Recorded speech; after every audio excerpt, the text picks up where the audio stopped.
Buenas tardes, mi nombre es Natalie Patiño y junto a mi compañera Verónica Munera les estaremos contando y hablando sobre los contratos, sobre el contrato de trabajo, perdón. Bueno, primero, un contrato de trabajo es un acuerdo entre dos personas, donde una de ellas es una persona natural la cual presta un servicio a una persona natural o jurídica, bajo la continua dependencia o subordinación y mediante remuneración.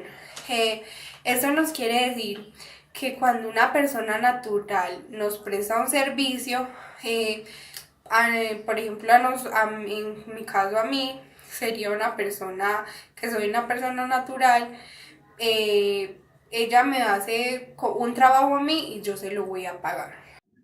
Buenas noches, mi nombre es Verónica Munera y continuaremos con el tema de cómo mejorar las condiciones laborales mediante el contrato. Según el Código Sustantivo del Trabajo, hay dos modalidades de contrato, verbal y escrito. El contrato es como el aseguramiento o estabilidad que tiene un trabajador, ya que con este, como está estipulado en el mismo, indica cuál es la duración de su contrato, es decir, este le da una garantía de cuánto tiempo vas a estar laborando en este lugar. Quiere decir que se puede sentir más tranquilo y seguro debido a que si el contrato es un contrato a término indefinido, sabe que estará por mucho tiempo en la empresa, siempre y cuando pues cumpla con las condiciones laborales que le exijan. Porque ya por otras partes, los contratos a término fijo pueden tener un poco más de inseguridad debido a que tienen una fecha de terminación. Ahora vamos a ver los contratos verbales y escritos.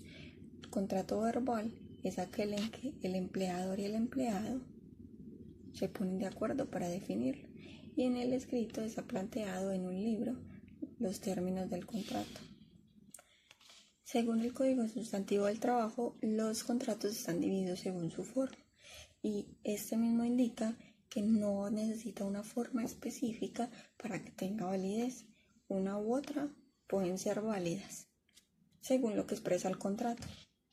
Según el Código Sustantivo del Trabajo, en el artículo 38, capítulo 4, indica que las condiciones o requisitos para cumplirse un contrato verbal deben ser tres. La primera, que se defina la índole y el trabajo a realizar, quiere decir el trabajo que vas a hacer y en dónde se va a realizar.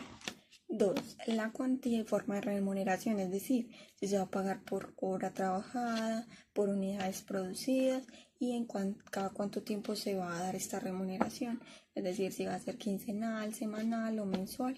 El último punto en el que se deben poner de acuerdo el empleador y el empleado es la duración del contrato, en cuánto tiempo va a ser, si un año, meses o días. Por otra parte, en el contrato escrito, se generan tantas copias o índoles como sean necesarias, o sea, para los empleados o empleadores. Adicional, tiene unas cláusulas que son, la primera es la dirección y domicilio de las partes, o sea, del empleado, del empleador, el lugar donde va a ejercer su labor, la naturaleza del trabajo y la cuantía de remuneración. Igual que en el contrato verbal, se define cómo va a ser el medio de pago, cada cuánto va a ser el pago, si quincenal, mensual o semanal, y cómo se le va a pagar, si por hora trabajada, cantidad producida. Adicional, debe tener la duración del contrato, o sea, cuánto tiempo va a ser, si va a ser término fijo, indefinido, y si cuáles son las causales de terminación, o sea, las causales que van a hacer que este contrato termine, si se incumple con alguna de ellas. Bueno, ahora luego de hablar de los tipos de contrato y sus partes, hablaremos de cuáles son las medidas de mejoramiento de las partes contratantes.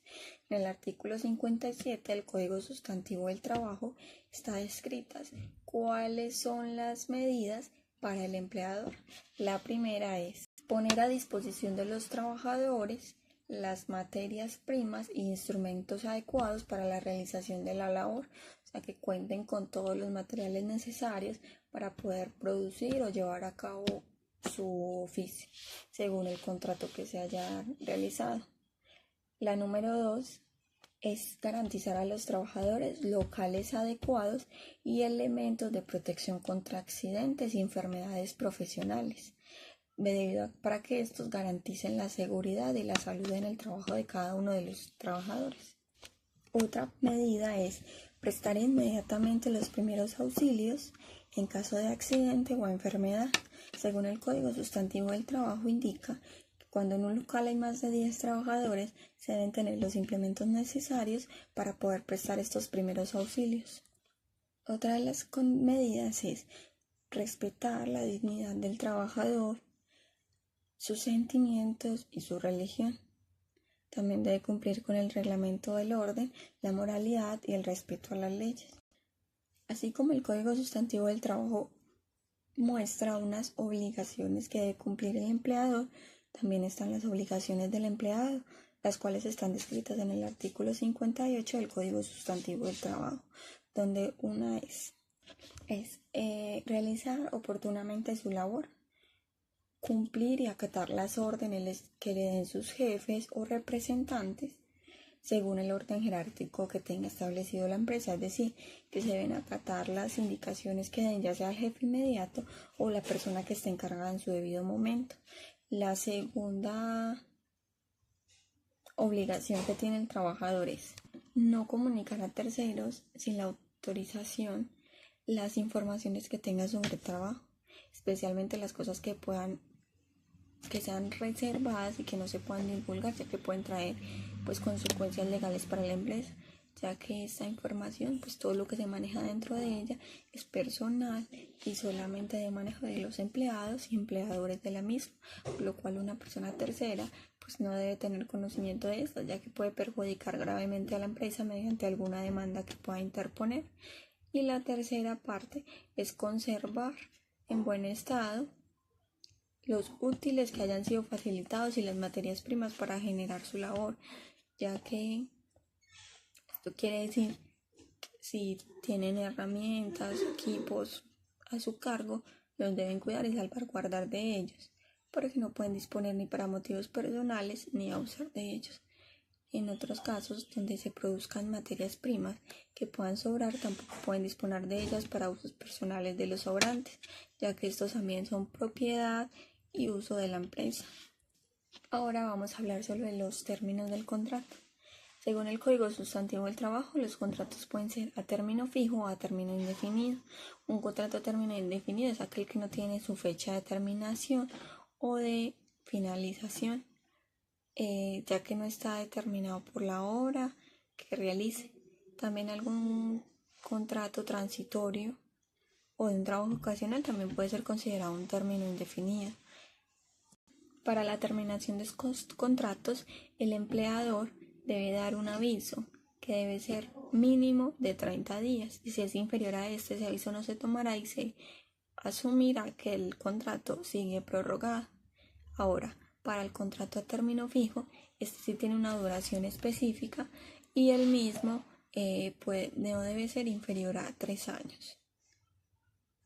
No debe ser superior a 10 años, igual que el término indefinido, se debe avisar con anterioridad de que se termina mínimo 30 días antes. Esta era toda la información que les queríamos compartir referente a los contratos. Esperamos que haya sido de mucha ayuda y de valiosa información. De igual manera, teniendo en cuenta que para validez o creación de cualquier contrato siempre se debe validar en el Código Sustantivo del Trabajo, quien lo rige y que nos da las pautas para hacerlo de la mejor manera y que no vayamos a pasar por encima de los derechos del empleado y del empleador. Tengan feliz noche.